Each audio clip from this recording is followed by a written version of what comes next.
Welcome to 15-Minute English Drive. I'm Leo. And I'm Debbie. Today, we dive straight into 12 essential words about buying or selling used items. Let's go. I always get stuck on the price. Nanim, namam. Oh, me too. You see something you like, but you don't know what to offer. Exactly. It is stressful. Buying and selling used things is a big topic. It is. Let's start with what we call those items. There are two main words. Imagine this. You look online for a car. It is not brand new, but only 2 years old. Right. So someone owned it before. It still feels quite new. Yes. The word for that is pre-owned. This is a nice way to say used. P-R-E-O-W-N-E-D. Pre-owned. It sounds a little more formal. Someone owned it before you. It is not new from a factory. I bought a pre-owned camera last year. It works perfectly. No problems at all. Oh, nice. My sister Mia is looking for a pre-owned phone. They are much cheaper. Yes, it sounds official. We use it for cars, electronics, or expensive items. That's true. What's the other word? The more common one? Okay, imagine a small shop. You find a lovely warm coat for winter. I know those shops. You can find some really interesting things for a low price. Yes. We call those items second-hand. It is a very common term in the UK. S-E-C-O-N-D, then a small line, H-A-N-D. Second-hand. I use that word all the time. It just means used. Another person used it before you did. I bought a second-hand bike to get to the gym. It was a really good price. Smart. Most of my books are second-hand. My cat Biscuit loves to sleep on them. Ha! Yes, second-hand feels more casual, like for clothes, books, or furniture. That's right. To buy and sell, you need two people. Let's talk about them. Last week, I bought a desk from a woman online. She was so friendly. It's nice when they're helpful. It makes the whole process much easier. Yes, that helps.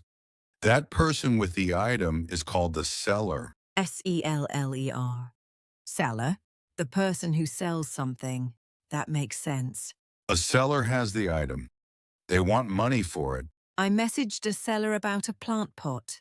She sent me extra photos. She was very kind. My desk seller helped me put it in my car. My blue Honda was full. The tip is easy. The verb is to sell. The person is the seller. If you have a seller, then the other person must be... The buyer! That is you with your desk. And me with my plant pot. Wait, you buy pots for your plants online? I just go to a store. Sometimes you find special ones. Yes, I was the buyer. I had the money. B-U-Y-E-R. Buyer. Simple enough. A buyer is the person who wants the item. They pay the seller for it. I bought my sister Mia's first guitar. She was so happy. Oh, that's lovely. I buy old teacups for my Earl Grey tea. The trick is the same, right? Ponedinir. Deran. The verb is to buy. The person is the buyer. Exactly. Where do the buyer and the seller find each other? You are on your phone in traffic, like me. You see an advertisement for a chair. Oh, I do this on the bus every morning. I see so many things I want. Me too. That little online advertisement with the photos is called a listing. L-I-S-T-I-N-G. Listing. It is like a post on a website. This describes an item for sale. It has photos and a price. I saw a listing for a beautiful red sofa, but it was too big for my small flat. I know that problem. My listing said the desk was small. It was not small at all. A good tip is to read the listing carefully. Check the size and all the details. That's true. One of the most important details in the listing is the condition. You must know if the item is almost new or a bit old. Right. Does it work perfectly? Or does it have some small problems? That description of its quality is called the condition. C-O-N-D-I-T-I-O-N. Condition. How good or bad the item is. Yes. The condition tells if it is new, used, or damaged. My friend sold his car. His listing said it was in excellent condition. I bought a bookshelf in good condition. It just had a few small scratches. Watch for those words. Excellent, good, or fair condition. They are important. Yes. If the condition is good but the price feels high, you can... Oh, this is the hard part for me. Talking about the price, I feel so awkward. You just have to be a little brave. It's okay to discuss the price. That discussion, trying to get a lower price, is called to negotiate. Negotiate. Negotiate. It is a useful verb. To negotiate is to discuss the price with the seller. You try to agree on a price. I tried to negotiate for a lamp, but the seller said the price was final. My sister's a pro at this. She tried to negotiate in Mandarin for a keyboard. It was amazing. Wow.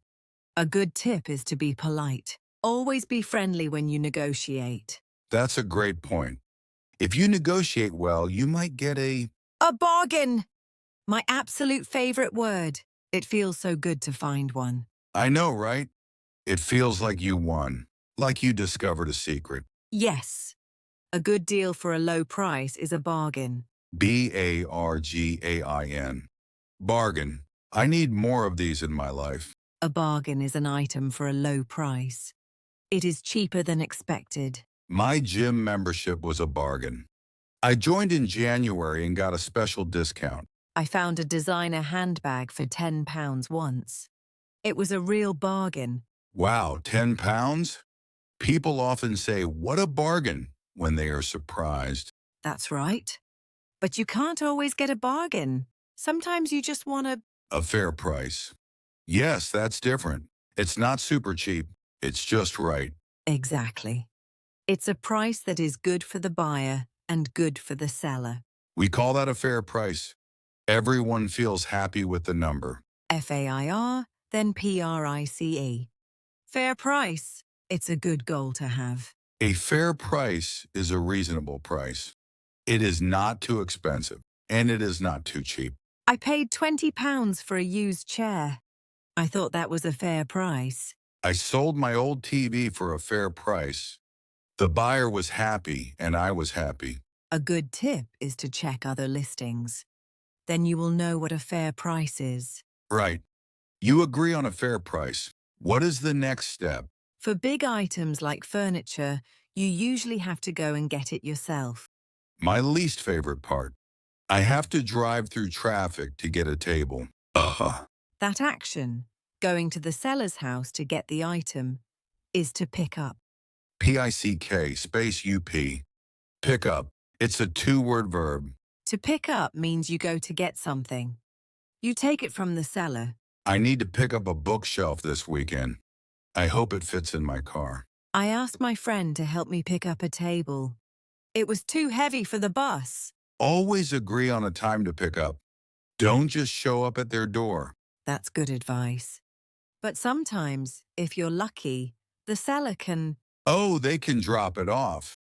That is the best feeling in the world. It really is. It saves so much time when they bring the item to you. The opposite of me going to get it is when they drop off the item. DROP space OFF. Drop off. Also 2 words. To drop off means the seller delivers the item. They bring it to you. The seller agreed to drop off a big mirror for me. I paid £10 extra. I would pay for that. I paid a seller to drop off a chair because of traffic. A good tip is to ask. Some sellers will drop off for free if you live close. Last situation. You get the item home. You see a tiny little problem. Oh no.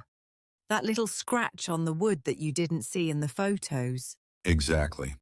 It is not broken. It is a small imperfection. Not perfect.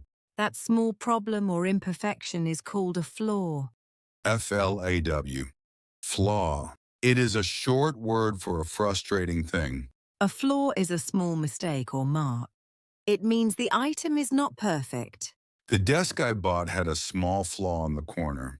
but you can't really see it. The second-hand coat I bought had a flaw. There was a tiny hole in the pocket.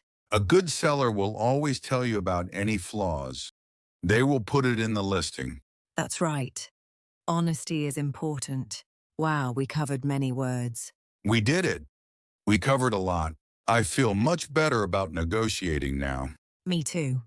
It is a full story. We talked from the listing to getting it home. We covered the seller and the buyer. We talked about pick up and drop off. I think our listeners are ready. You can go out and find a bargain. I think so too. Debbie, are you ready for a quick quiz game? I am ready.